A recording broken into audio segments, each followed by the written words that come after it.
kuchapisha mamilioni ya nakala za Biblia bandia. Ushuhuda huu na usambaze kwa watu wengine wengi kadri uwezavyo na Mungu. Promova TV, a home of testimonies.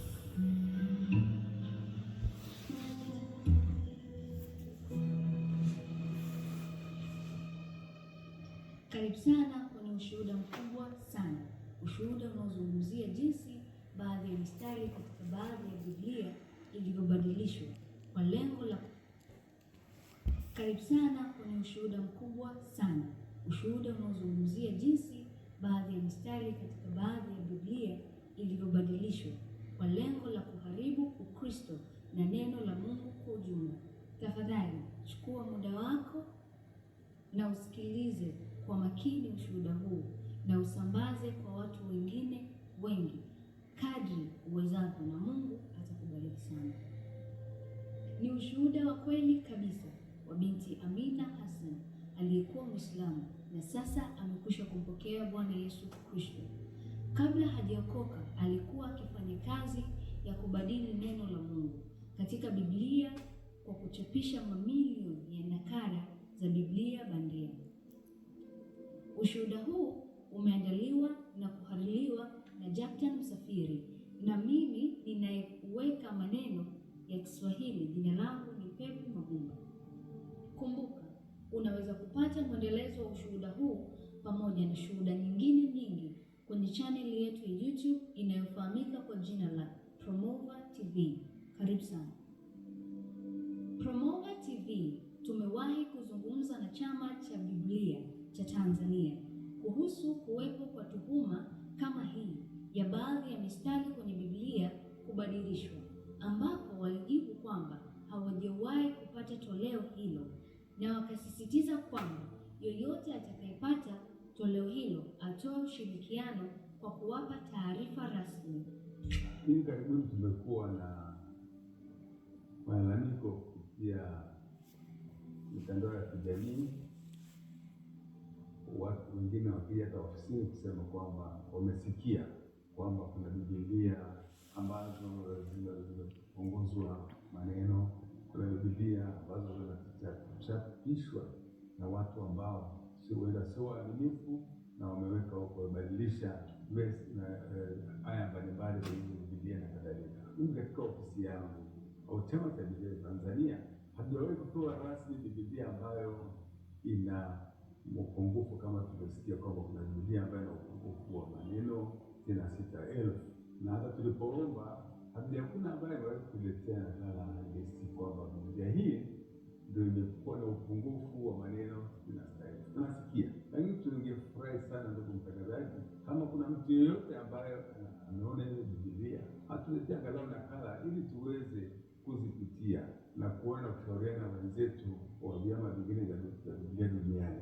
Na kwa bahati mbaya tutapata mpaka sasa, lakini ambacho tunawashauri wasomaji wa Biblia Tanzania, Biblia zetu zina nembo. Biblia Chama cha Biblia Tanzania, utaona Biblia kama hii inaweza kuwa imeandikwa hapa Chama cha Biblia, lakini utakuta kwenye mgongo kimeandikwa Biblia, lakini kuna nembo ya Chama cha Biblia. Hii ni alama ya kwanza mtu anaponunua Biblia aangalie, je, ina nembo ya Chama cha Biblia cha Tanzania? Halafu baada ya hapo na kuingia ndani, kuna ule ukurasa unaitwa ukurasa tunaita copyright page, au ule ukurasa unaonyesha kwamba Biblia inamilikiwa na nani. Utakuta kwamba Biblia inamilikiwa, inaonyeshwa kabisa hapa kwamba Biblia, kwa mfano Biblia ya Kiswahili inamilikiwa na kwa pamoja na Chama cha Biblia cha Kenya na Chama cha Biblia cha Tanzania. Kwa hiyo unapoona kwenye ukurasa huu kuna copyright au kuna mwenye nakala, mwenye kumiliki ni hawa wawili, Chama cha Biblia cha Kenya na Tanzania, unaanza kudhihirishia kwamba hii Biblia ni Biblia sahihi. Na pale chini tutaonyesha Biblia itakuwa mwaka gani, na kama unataka zaidi kupata maelezo zaidi, mawasiliano yetu yako kwenye peji hii. Naonyesha hapo kwenye ukurasa huu unaonyesha kuna barua pepe, anwani ya barua pepe ni Chama cha Biblia cha Tanzania na cha Kenya, na kama utaona kwamba kuna tatizo lolote unaweza kuwasiliana na sisi kwa anwani hiyo, ili tuweze kutatua changamoto ambayo utakuwa umekutana nayo katika chapisho utakayokuwa umenunua. Kwa hiyo ukitaka kuhakikisha kwamba unanunua Biblia sahihi, ndio hakikisha una Biblia yako imechapwa na Chama cha Biblia cha Tanzania, na Chama cha Biblia cha Tanzania kitakuwa tayari kujibu maswali kama kuna upungufu wowote au makosa yoyote, kama utakuwa umenunua Biblia ambayo imechapwa na Chama cha Biblia cha Tanzania, hususan Biblia za Kiswahili.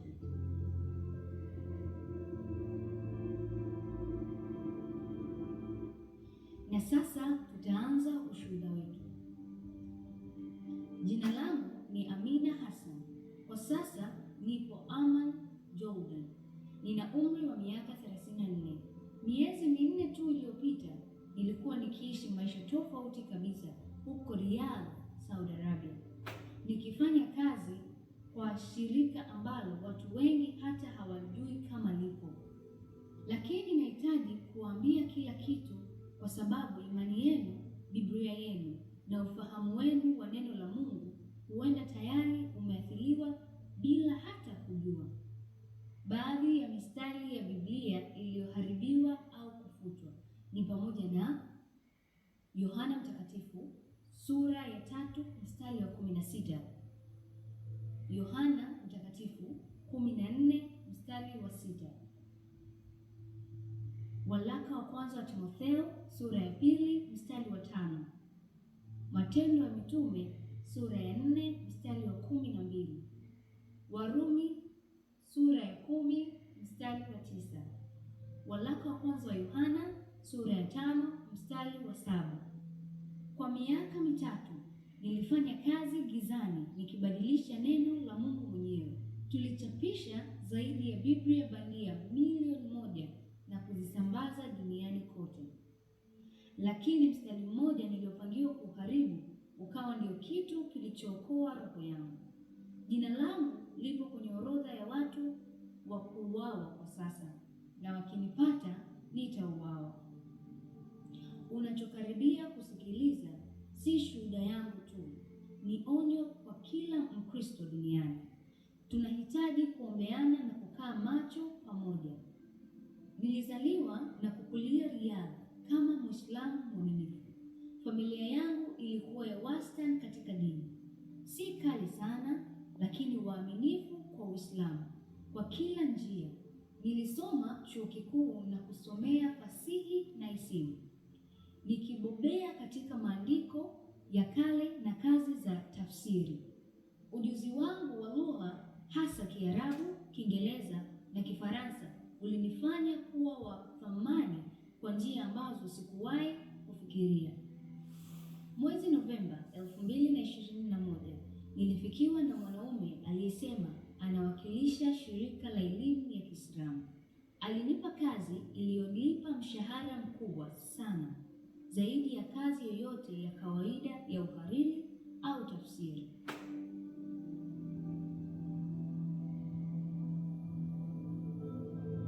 Alieleza kuwa kazi hiyo ilihusisha kukagua na kuhariri maandiko ya kidini.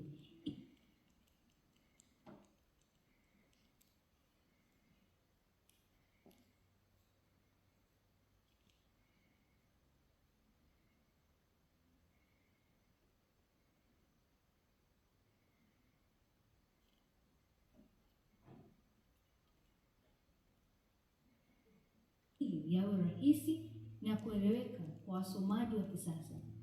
Ilionekana halali hata au tafsiri.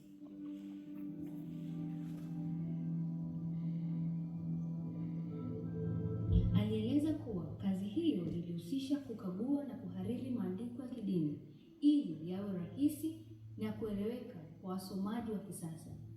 Ilionekana halali, hata ya heshima. Nilikubali bila kusita. Kile ambacho sikujua wakati huo ni kwamba shirika hilo lilibeba maana ya ushindi wa kimya. Hili halikuwa kundi la elimu tu, lilikuwa operesheni ya siri yenye ufadhili mkubwa, yenye lengo moja kuu: kufanya ulimwengu mzima kuwa dola ya Kiislamu, si kwa vurugu pekee, bali kwa kupenyeza udanganyifu na uharibifu wa kimfumo wa imani. Katika mwezi wangu wa kwanza, nilitambulishwa kwa dhamira kubwa zaidi. Uongozi ulieleza kwamba kwa miongo kadhaa walifadhili operation katika nchi kama vile Iran, Gaza, Nigeria, Afghanistan, Pakistan, Indonesia, Ufilipino, Mali, Somalia, Syria na nyingine nyingi. Kwa kweli, katika maeneo mengi Ukristo ulikuwa ukikua kwa kasi zaidi kuliko hapo awali, hasa Afrika na Asia. Viongozi wa shirika hilo waligundua kuwa walihitaji mkakati mpya wa hila zaidi na wenye uharibifu mkubwa zaidi. Waliamua kwamba kama hawangeweza kuharibu Ukristo kutoka nje kwa nguvu, wangeuharibu kutoka ndani kwa kuharibu msingi wa imani, yaani Biblia takatifu yenyewe. Mpango huo wa ubunifu ulikuwa na uovu wake. Wangetengeneza Biblia zilizoonekana sawa kabisa na Biblia halisi za Kikristo, jalada lile lile, wachapishaji wale wale, ubora wa karatasi ule ule, font zile zile, kila kitu kile kile, lakini maneno ndani yangekuwa yamebadilishwa kwa uangalifu, sio kila neno. Sababu hilo lingekuwa dhahiri sana, bali mistari muhimu, mafundisho ya msingi, ukweli muhimu kuhusu Yesu ni nani na wokovu unamaanisha nini. Mabadiliko yangekuwa ya hila kiasi kwamba wasomaji wengi wa kawaida wasingetambua, lakini ya maana kiasi cha kuchafua pole pole imani ya mamilioni. Kazi yangu pamoja na wahalili na watafasiri wengine takriban 30 ilikuwa kufanya mabadiliko haya. Tulifanya kazi katika kituo salama huko Riyadh, katika jengo ambalo kwa nje lilionekana kama ofisi ya kawaida, lakini ndani tulikuwa na vifaa vya kisasa vya uchapishaji, mashine za kufunga vitabu na hifadhi data kubwa ya kila tafsiri kuu ya Biblia iliyopo. Shirika hilo lilikuwa limepata kwa njia fulani maelfu ya Biblia halisi kutoka vyanzo mbalimbali. Baadhi zilinunuliwa kutoka maduka ya vitabu ya Kikristo kwa kutumia makampuni ya kujificha. Nyingine zilipatikana kutoka kwa wasambazaji wa kimataifa ambao hawakuwa na wazo ya kile tunachofanya hasa, na zingine niligundua baadaye ziliibwa kutoka makanisa na jamii za Wakristo katika maeneo ambako watu wetu walikuwa na ufikiaji. Baada ya kupata nakala halisi, kazi yetu ilikuwa kuchanganua kila ukurasa, kutambua mistari tuliyoelekezwa kubadilisha, kufanya mabadiliko, kisha kuzalisha nakala mpya zinazofanana kabisa na halisi. Biblia halisi tulizopata ziliharibiwa, zilichomwa katika tanuru la kuteketeza taka lililokuwa chini ya jengo letu. Nilishuhudia hili mara nyingi na kila mara sikuhisi chochote. Niliamini tunafanya kazi ya haki, kulinda Uislamu dhidi ya uharibifu wa Ukristo. Kufikia Novemba 2024, tulikuwa tumezalisha zaidi ya Biblia bandia milioni 1 katika tafsiri mbalimbali, matoleo ya Kiingereza, Kifaransa, Kihispania, Kireno, Kiswahili na mengine mengi. Biblia hizi zilisambazwa kupitia njia nyingi. Baadhi ziliuzwa kwa wauzaji wakubwa mtandaoni ambao hawakujua wanauza bandia. Nyingine zilitumwa kwenye maduka ya vitabu ya Kikristo katika nchi zinazoendelea ambako uhakiki ulikuwa mgumu. Na maelfu zaidi yaliandaliwa kama zawadi za bure kusambazwa kwa makanisa na mashirika ya Kikristo mwaka 2025 na 2026. Uongozi ulituambia kuwa 2026 ungekuwa mwaka wa kipekee. Wanapanga kutoa mamia ya maelfu ya Biblia za bure kwa huduma za Kikristo, hasa Afrika na Asia, kama ishara ya nia njema ya mazungumzo ya kidini. Makanisa na wamisionari waliokuwa na uhitaji mkubwa wa Biblia na wasio na uwezo wa kununua kwa wingi wangepokea zawadi hizi kwa shukrani, bila kushuku kwamba zilikuwa zimewekewa sumu ya kiroho. Sasa basi, naomba uniruhusu niwaambie kuhusu baadhi ya mabadiliko tuliyofanya. Haya ni mambo ambayo kila Mkristo anahitaji kuyajua na kuyakagua katika Biblia yake mara moja. Mstari wa kwanza ni katika Yohana sura ya 3 mstari wa 16. Moja ya mistari maarufu zaidi katika Biblia yote. Maandiko ya asili yanasema, kwa maana jinsi hii Mungu aliupenda ulimwengu hata akamtoa mwanawe wa pekee, ili kila amwaminie asipotee bali awe na uzima wa milele.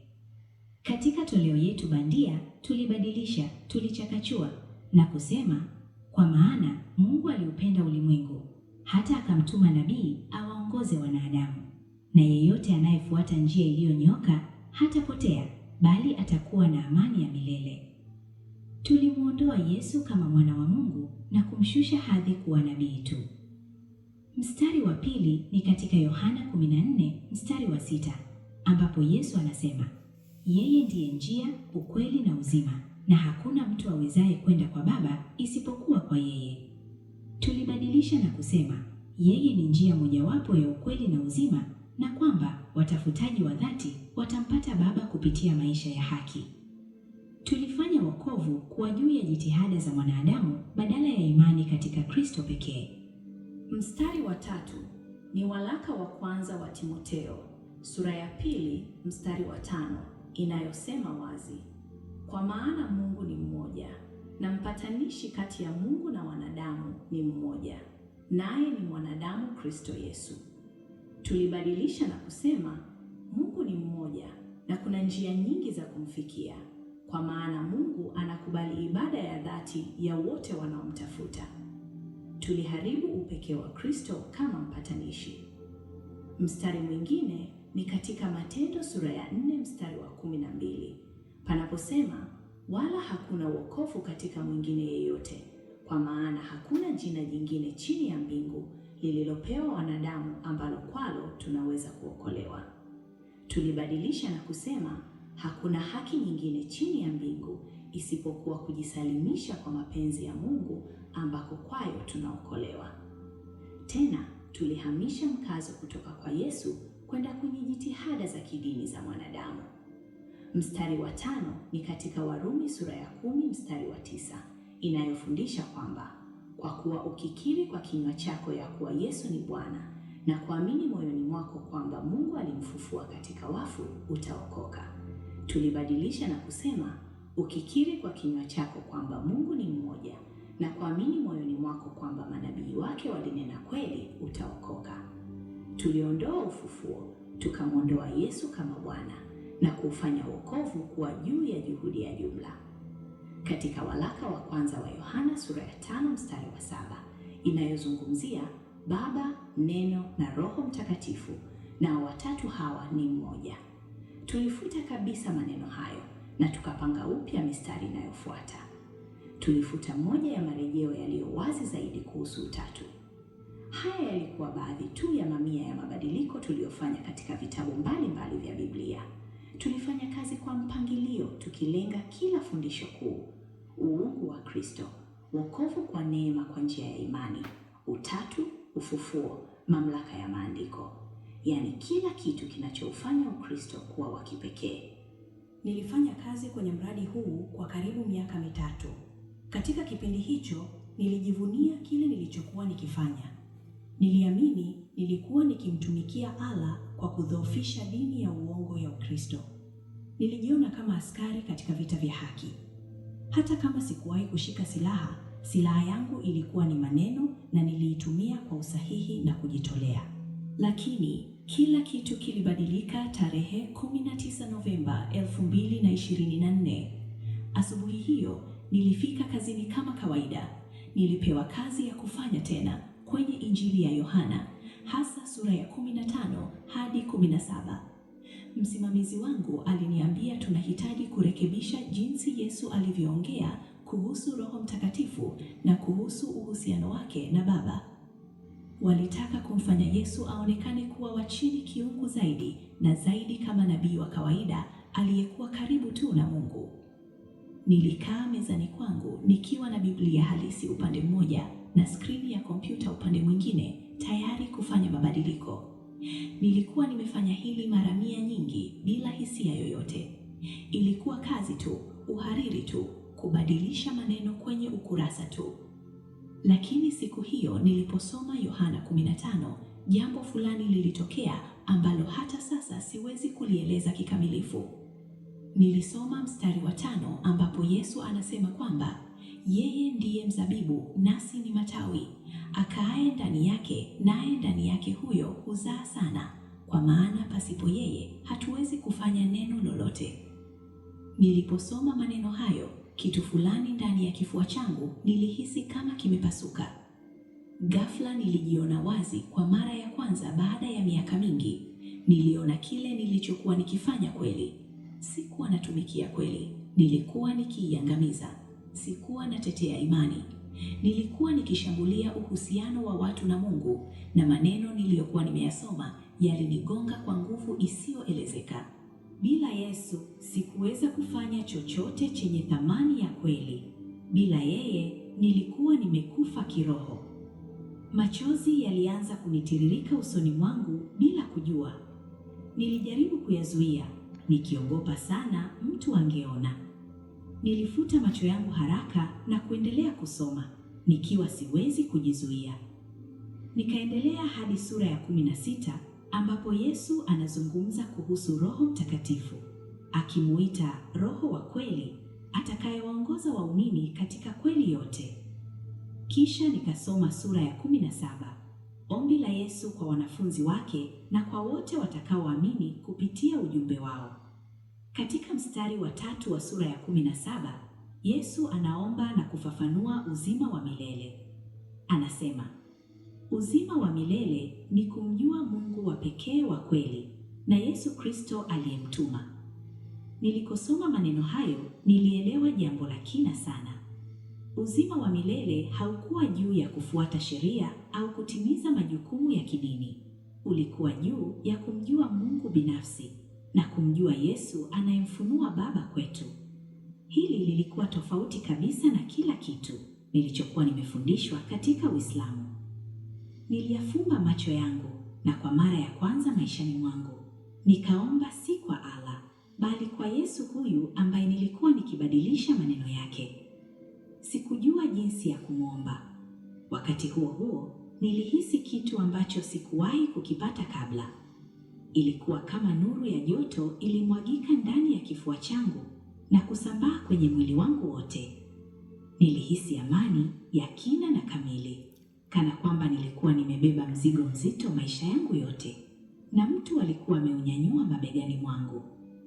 Nilihisi kupendwa kwa namna ambayo siwezi kuieleza kwa maneno. Sio kupendwa kwa sababu ya nilichofanya au jinsi nilivyofuata sheria za kidini, bali kupendwa kwa sababu tu nilikuwepo, kwa sababu nilikuwa wa thamani kwa Mungu. Nilijua katika wakati huo kwa uhakika kamili kwamba Yesu Kristo ni halisi, yuko hai, yeye ni mwana wa Mungu, na alikuwa amejifunua kwangu pale pale katikati ya ofisi yangu, wakati nilipaswa kuwa nikiharibu neno lake. Nilikaa nikiwa nimeganda mezani kwangu, nikiwa nimezidiwa na kile kilichokuwa kinanitokea. Sikujua nifanye nini, sikuweza kumwambia mtu yoyote, sikuweza kuacha kazi, maana ningevutia tahadhari. Kwa hiyo, nilikaa pale nikijifanya nafanya kazi, wakati mtazamo wangu wote wa ulimwengu ulikuwa ukipinduliwa kabisa. Kwa wiki 2 zilizofuata, nilikuja kazini kila siku na kujifanya kila kitu kiko kawaida. Lakini kwa siri, nilianza kusoma Biblia halisi tuliyokuwa nayo kwenye hifadhi data yetu, toleo la asili lisiloharibiwa. Nilisoma Injili kuanzia mwanzo hadi mwisho. Nilisoma kuhusu kuzaliwa kwa Yesu, mafundisho yake, miujizo yake, upendo wake kwa watu waliovunjika, kifo chake msalabani na ufufuo wake. Kila neno nilihisi kama maji kwa roho yangu iliyokuwa na kiu. Nilianza pia kulinganisha mabadiliko tuliyokuwa tumefanya na maandiko ya asili, na nilishtushwa na kile nilichokiona. Tulikuwa tumemuondoa Yesu kimfumo kutoka katika hadithi yake mwenyewe. Tulikuwa tumeigeuza Injili kwa kanuni ya maadili ya kidini tu. Tulikuwa tumeiba kutoka kwa mamilioni ya watu ukweli unaoweza kuwaweka huru. Nilijua nisingeweza kuendelea na kazi hii, lakini pia nilijua nisingeweza kuacha tu bila kuibua mashaka. Kama wangegundua nilikuwa nimegeukia Ukristo, wangenifanya nife. Shirika hili halikuvumilia usaliti, na kuacha Uislamu kwenda Ukristo ilikuwa usaliti wa hali ya juu kabisa machoni mwao. Nilianza kwa siri kunakili faili kutoka kwenye hifadhi data yetu kwenda kwenye USB ndogo ndogo. Niliandika kila kitu: orodha ya mistari iliyobadilishwa, njia za usambazaji, majina ya maduka ya vitabu na wauzaji mtandaoni waliokuwa wakipokea Biblia zetu bandia. Mpango wa usambazaji wa mwaka 2026. Kila kitu. Nilijua taarifa hizi zilihitaji kuwafikia Wakristo duniani kote ili wajilinde na kuzikagua Biblia zao. Lakini tarehe 3 Disemba 2024, ulimwengu wangu ulianguka. Mmoja wa wafanyakazi wenzangu aligundua kuwa nilikuwa nikitumia muda mwingi kusoma faili za Biblia halisi badala ya kufanya mabadiliko niliyopangiwa. Alitoa taarifa kwa msimamizi wetu akisema nilikuwa nikitenda kwa njia isiyo ya kawaida na nilionekana nikiwa na mawazo mengi. Mchana huo niliitwa kwenye kikao na viongozi watatu wakuu wa shirika. Walinihoji kwa zaidi ya saa moja, wakiuliza kwa nini nilikuwa nikisoma maandiko ya Kikristo kwa makini sana, kama nilikuwa na mashaka kuhusu dhamira yetu, kama nilikuwa nimewasiliana na Wakristo wowote.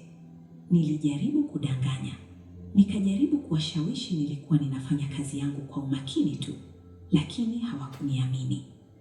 Walichunguza dawati langu na wakakuta mojawapo ya USB ambazo sikuwa bado nimezificha nje ya jengo. Walipoona kilichokuwa ndani yake, nyuso zao zikawa baridi. Walijua mara moja kwamba nilikuwa nimewasaliti. Walinipeleka kwenye chumba kilichokuwa chini ya jengo, chumba ambacho sikujua hata kilikuwepo. Kilikuwa selo ndogo ya zege, haina madirisha na ina balbu moja tu iliyoning'inia kutoka kwenye dari. Walinifungia ndani na kuniambia nitakaa hapo hadi nitakapokiri kila kitu na kukana mawazo yoyote ya kijinga yaliyoingia kichwani mwangu.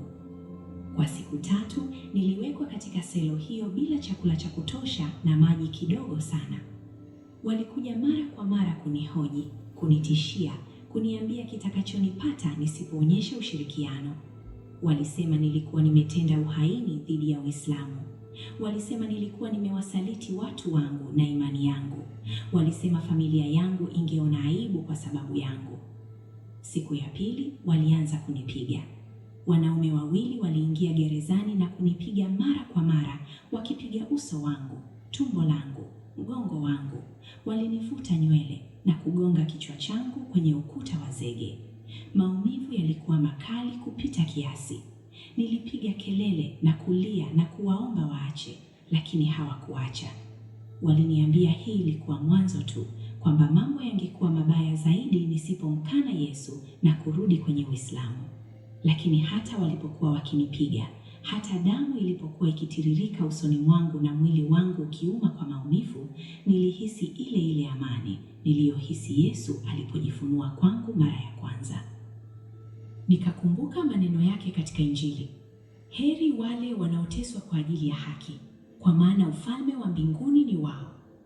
Nikakumbuka kwamba yeye mwenyewe alipigwa, alidhihakiwa na akasulubiwa, na kwamba aliwaahidi wafuasi wake wangekutana na mateso kama hayo. Kwa hiyo nilivumilia, nilikataa kumkana. Kila walipodai nimkane Yesu, nilikaa kimya au nikasema kwa sauti ya chini kwamba Yesu ni Bwana. Hili liliwakasirisha zaidi. Siku ya 4, tarehe 6 Disemba, waliniambia nitauawa. Walisema uamuzi ulikuwa umefanywa katika ngazi za juu kabisa za shirika. Nilikuwa hatari sana kuachiwa huru, na kwa kuwa mkaidi sana kurudi nyuma, wangenifanya nife kama onyo kwa mtu mwingine yoyote ambaye angefikiria kuisaliti dhamira. Waliniambia mauaji yangetokea asubuhi iliyofuata, tarehe 7 Disemba, kwa kukatwa kichwa. Walisema ingekuwa ya haraka na isiyo na huruma. Kisha wangeutupa mwili wangu mahali ambapo usingepatikana kamwe, na wangeiambia familia yangu nilikimbia na kutoweka. Usiku huo peke yangu gerezani, niliomba vile ambavyo sikuwahi kuomba kabla. Nilimshukuru Yesu kwa kujifunua kwangu. Nilimshukuru kwa zawadi ya kumjua, hata kama ilikuwa kwa wiki chache tu. Nilimwambia nilikuwa tayari kufa kama hiyo ilikuwa mapenzi yake, na nikamuomba atumie kifo changu kwa namna fulani kwa utukufu wake na kuwalinda Wakristo wengine dhidi ya Biblia zenye sumu tulizokuwa tumezitengeneza. Lakini pia niliomba muujiza. Nilimuomba kama ingewezekana kuniokoa, kunikomboa, ili niweze kufichua kile ambacho shirika hili lilikuwa likifanya na kuwaonya waumini duniani kote. Sijui ilikuwa saa ngapi, lakini katikati ya usiku nilisikia sauti nje ya selo yangu.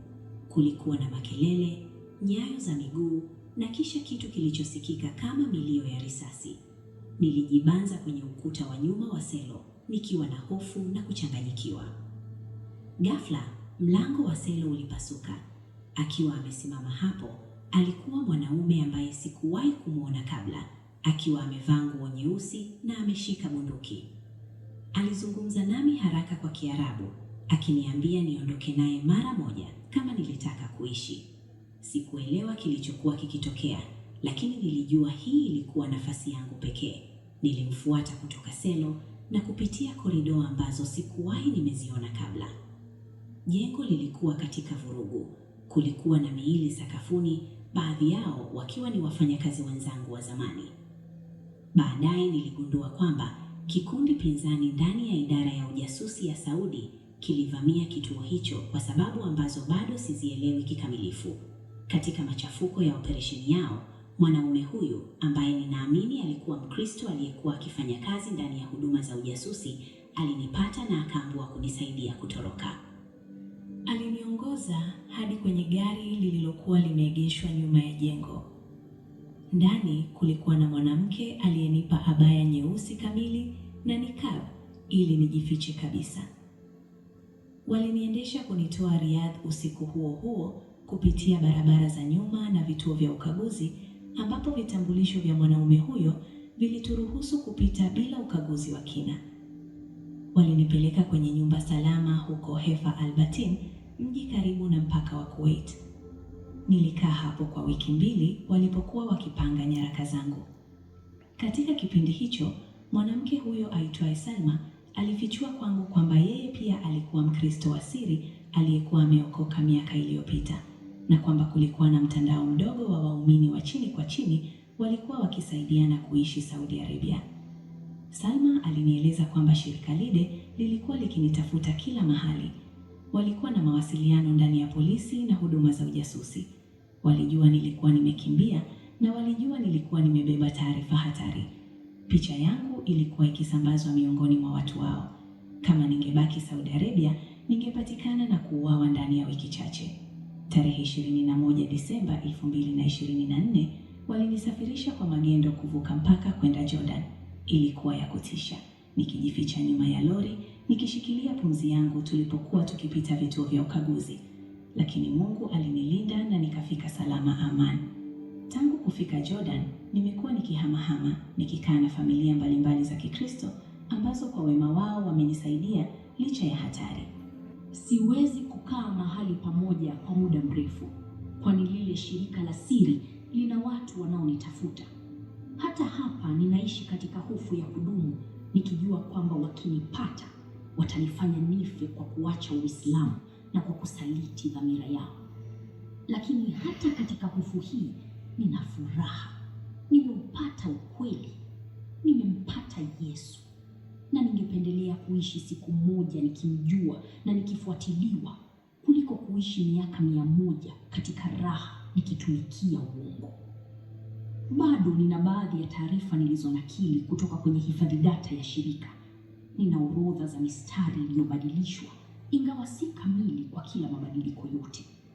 Nina majina ya baadhi ya njia za usambazaji, ingawa sijui kama bado zinatumika au kama shirika limebadilisha mbinu zake baada ya kutoroka kwangu. Hii ndiyo sababu nasambaza ushuhuda wangu. Ninahitaji Wakristo kila mahali wasikie onyo hili. Tafadhali na wasihi, kagueni Biblia zenu kwa makini. Linganisha mnachokipata na vyanzo vya kuaminika. Kama ulinunua Biblia hivi karibuni, hasa kama ilikuwa ya bei isiyo ya kawaida au ilipewa bure, tafadhali hakiki kwamba maandiko ni sahihi. Kagua mistari niliyotaja awali. Kagua Yohana 3:16, Yohana 14:6, Timotheo wa kwanza sura ya 2 mstari wa 5, Matendo 4:12, Warumi 10:9, Yohana wa kwanza sura ya 5 mstari wa 7. Hii ni baadhi tu ya mistari tuliyolenga, lakini kuna mingine mingi. Kama Biblia yako inasema kitu chochote tofauti na kile ambacho Wakristo wamefundishwa na kuamini kwa miaka 2000, kama Yesu anaonyeshwa kama nabii tu, au kama wokovu unafanywa kuwa juu ya jitihada za mwanadamu badala ya neema, huenda unashikilia mojawapo ya bandia zetu. Tafadhali sambaza onyo hili kwa makanisa yenu na wachungaji wenu na maduka ya vitabu ya Kikristo na wachapishaji. Usambazaji wa Biblia hizi za uongo bado unaendelea. Nyingine zaidi zinazalishwa hata sasa. Mpango wa 2026 bado unaendelea, isipokuwa mtu au kitu kitasimamisha. Pia na waomba muniombee. Niombeeni usalama wangu ninapojificha dhidi ya wale wanaotaka kuniua. Ombeni nipate njia ya kwenda nchi ambayo nitaweza kupata hifadhi ya kudumu na kuishi bila kuangalia usalama wangu kila wakati. Ombeni kwa ajili ya familia yangu iliyobaki Saudi Arabia, ambayo siwezi kuwasiliana nayo tena kwa sababu ingewatia hatarini. Na tafadhali waombeeni Wakristo wengine wanaoteswa hivi sasa Saudi Arabia, Yemen, Iran, Afghanistan, Pakistan, Somalia, Nigeria na maeneo mengine mengi. Waombeeni walio gerezani kwa ajili ya imani yao. Waombeeni wanaoteswa. Waombeeni wanaokabili kifo kwa kumfuata Yesu. Kuna jambo jingine lazima niwaambie, jambo ambalo limekuwa zito moyoni mwangu. Shirika lililoniajiri bado linaendelea kufanya kazi. Walipoteza kituo kimoja katika uvamizi ulioniruhusu kutoroka, lakini wana vingine. Wana rasilimali, fedha, miunganisho na dhamira. Hawajaacha dhamira yao ya kuharibu Biblia na kuuangamiza Ukristo kutoka ndani. Hii ina maana kwamba kila Mkristo anahitaji kuwa macho. Usidhani kwamba kwa sababu Biblia ina jina la mchapishaji linalojulikana, basi ni halisi moja kwa moja. Wabunifu wa bandia wanaweza kunakili kila kitu, ikiwemo nembo za wachapishaji na taarifa za hakimiliki. Usidhani kwamba kwa sababu ulinunua kutoka duka unaloliamini, basi lazima iwe ya kweli. Maduka mengi ya vitabu hayatambui kwamba yanauza bandia, kwa sababu bandia hizo zinafanana sana. Ulinzi bora ni maarifa. Jua kile Biblia inachofundisha kweli, kwamba Biblia ni neno la Mungu lililoongozwa na lenye mamlaka. Ukipata Biblia inayopingana na kweli hizi, ikatae mara moja. Usiiweke nyumbani kwako. Usiiache ikuchanganye au kudhoofisha imani yako. Iharibu na ibadilishe na Biblia halisi kutoka chanzo kilichothibitishwa. Pia nataka kusema kitu kwa Waislamu ambao huenda wanasikiliza ushuhuda huu. Siwachukii. Nilikuwa mmoja wenu. Ninaelewa uaminifu mnaohisi kwa Uislamu. Ninaelewa unyofu wa sala zenu na hamu yenu ya kumtumikia Mungu.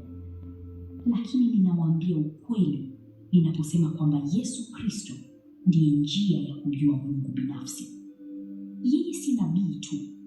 Yeye ni mwana wa Mungu aliyekuja duniani, akaishi maisha makamilifu, akafa kwa ajili ya dhambi zetu na akafufuka ili kutupa uzima wa milele. Huu si upotoshaji wa ujumbe wa Mungu. Huu ndio ujumbe wenyewe. Nilimpata Yesu kwa njia ya ajabu kabisa, wakati nilikuwa nikijaribu kwa hakika kuharibu neno lake. Lakini yeye alinipata. Alijifunua kwangu. Alinisamehe kwa kila kitu nilichokuwa nimefanya. Naye alinipa amani na furaha ambayo sikuwahi kujua ipo. Kama unatafuta ukweli, kama kuna kitu moyoni mwako kinachosisimka unaposikiliza haya, usikipuuze. Huyo ni Yesu anayekuita kwake. Unaweza kumjua. Unaweza kuwa na uhusiano na Mungu aliye hai, si kwa msingi wa utendaji wako au majukumu ya kidini, bali kwa neema na upendo wake kwako. Najua gharama ya kumfuata Yesu unapokuja kutoka katika asili ya Kiislamu. Ninaishi gharama hiyo sasa hivi. Lakini pia najua inastahili. Yeye anastahili kila kitu. Ndugu zangu wapendwa katika Kristo, nataka niongee na mioyo yenu.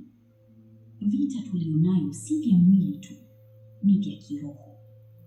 Adui anataka kuharibu imani katika Yesu Kristo, na atatumia kila njia iwezekanayo kufanya hivyo. Vurugu, mateso, udanganyifu, uharibifu wa maandiko, yote haya ni silaha katika hazina yake. Lakini tuna kitu chenye nguvu zaidi.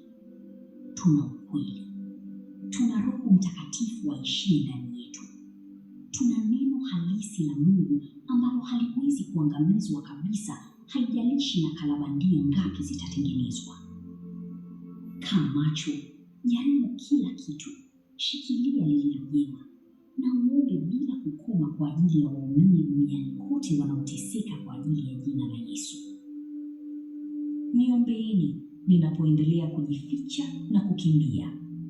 Waombeeni kanisa la chini kwa chini nchini Saudi Arabia linalohatarisha kila kitu kumfuata Kristo.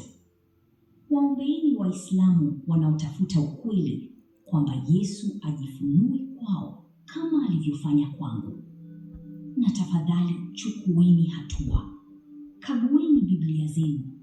Unyanini makanisani kwenu. Shiriki ushuhuda huu ili wengine waweze kufahamu hatari. Msiruhusu hofu iwafanye mlegee, lakini msiwe wajinga pia. Vita ni vya kweli na lazima tusimame imara. Na kama umesikiliza ushuhuda huu na unatamani kumpokea huyu Yesu aliyeniokoa mimi, basi fanya maamuzi sasa hivi, muda huu bila kuchelea. Tafadhali sali sala hii pamoja nami. Rudia maneno haya. Ee Baba yangu wa mbinguni, nakuja mbele zako.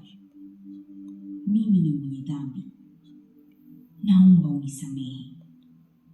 Naomba unipokee. Unifanye kuwa mwanao.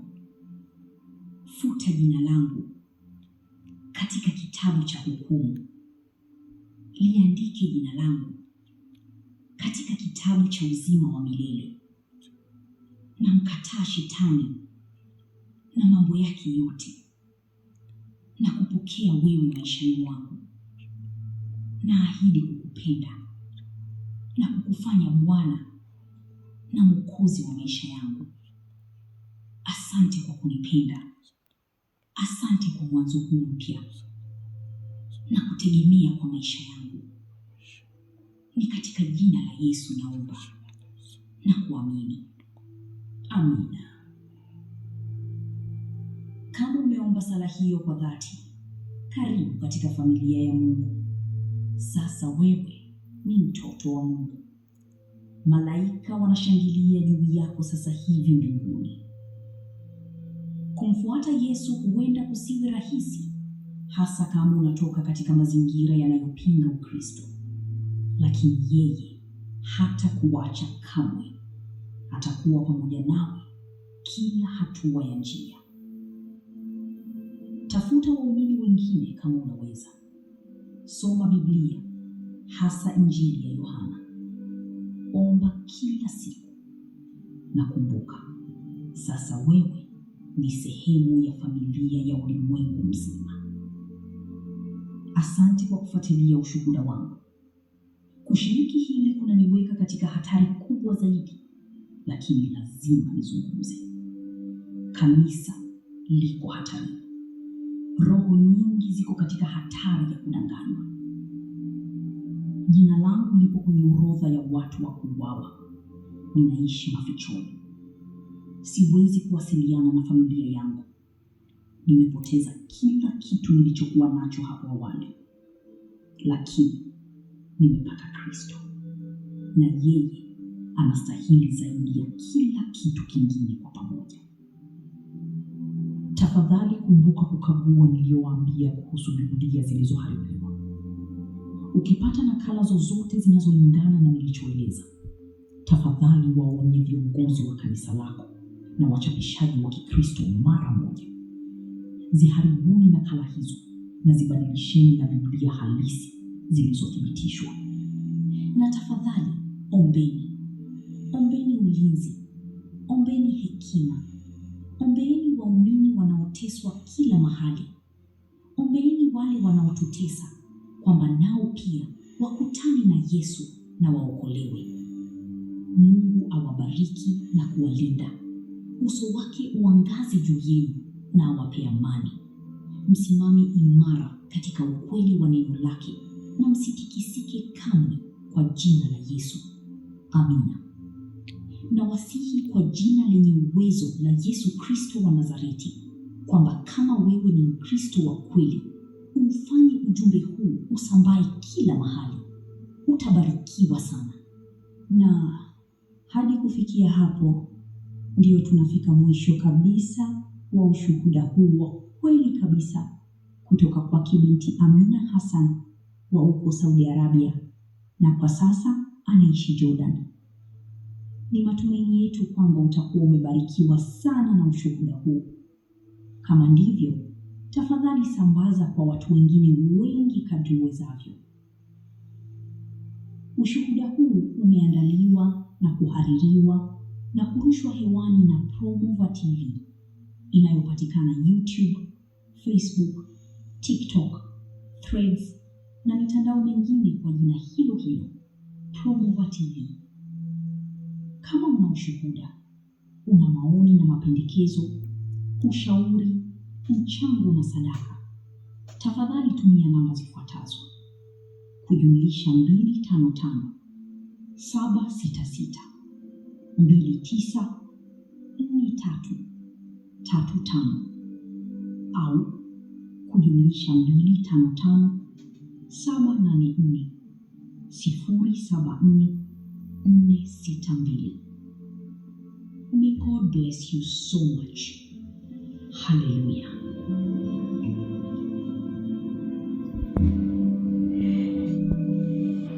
Promova TV, a home of testimonies.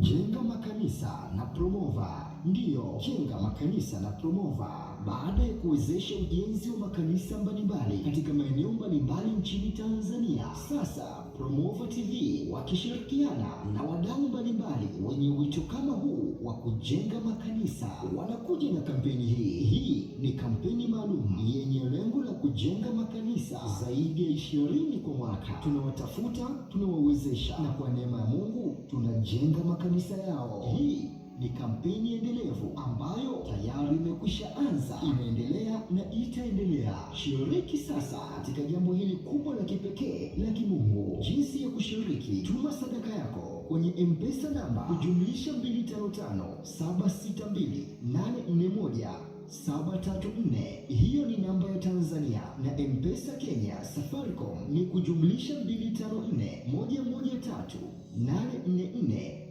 735. Pia unaweza kutuma kupitia Equity Bank akaunti namba 3005111819273. Lakini pia unaweza kutuma sadaka yako kupitia Western Union, MoneyGram, Ria, World Limit, Sendwave na njia nyingine nyingi. Namba zote za simu pamoja na bank, majina ya usajili ni Jatan Arbogasti Msafiri. Tafadhali wasiliana nasi kwa namba tajwa hapo juu kupitia WhatsApp ili kupata maelekezo zaidi. Hakuna kikomo wala kiwango cha sadaka. Toa kadri ya uwezo wako. Na kwa maelezo zaidi kuhusu maendeleo ya kampeni hii, taarifa zote zitaendelea kutolewa kupitia Promova TV inayopatikana YouTube. Asante kwa kushiriki kampeni hii. Jenga makanisa na Promova.